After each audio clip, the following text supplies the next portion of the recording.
Aronson had the opportunity to spend part of the morning with John Bobbitt before he came to court and before he took the stand. And what he asked John Bobbitt is the obvious question, which is, how does he now feel about Lorena? I read that you forgive her. Do you actually forgive her? Yes, because what she did was so terrible, but she didn't do it because, I was mean to her. I just wanted a divorce, and she didn't want it. She didn't want the divorce. I was the only man she's ever been with, and she was a virgin when I met her, and there's a lot of reasons why. I mean, she didn't want to leave me. She didn't want me to leave her. So I felt, she attacked me in such a way that, it wasn't out of hate. It was out of kind of like love, I guess, but, or being jealous or obsessed. But there's no way I could continue my relationship with her because I told her we didn't belong together. I didn't learn that till later on in our marriage. Well, the two Bobbitts sat together in the same courtroom today, less than 20 feet apart. They did not look at each other. John Bobbitt looked mostly at the jury. Lorena Bobbitt looked straight ahead. Well, she also had the opportunity to talk to you, Kristen, or should I say you had the opportunity to talk to her. Tell us a little bit about her. Well, it was interesting. I did finally meet her, was formally introduced to her, and I must say the most striking thing about her is her physical stature. She is a very, very small, petite woman. She's about 5'2". She weighs about 92 pounds, and she seems frail and almost doll-like when you approach her. I think that's something the defense is going to try and use, and they're going to try and accentuate the fact that John Bobbitt is a large man, that he is an ex-Marine, and I think they'll try and play up the size of Lorena Bobbitt. Where is Lorena Bobbitt during this trial? Kristen, is she held or got him?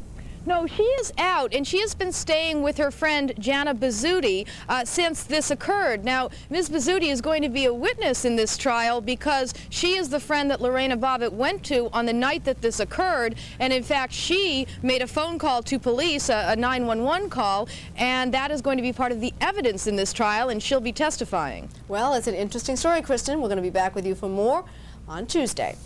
Meanwhile, In the now world-famous slice of a knife.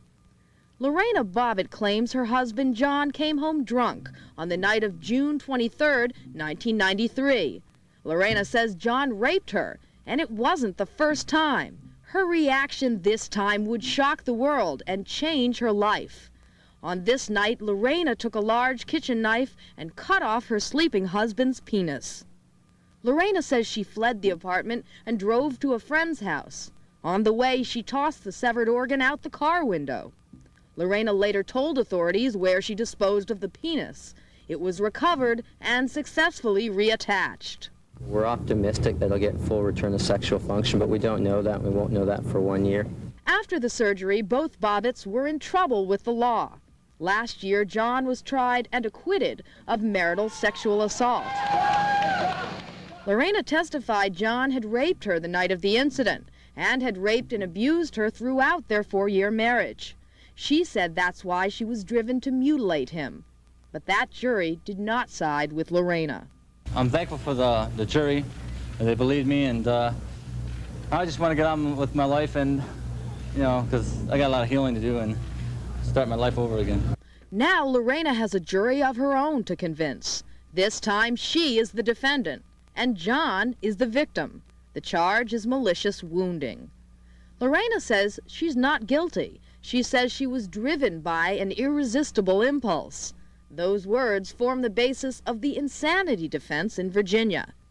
Lorena could be acquitted if a jury believes she acted while impaired by a mental disease or defect that deprived her of the power to control her actions, even though she understood the nature and consequences of the act.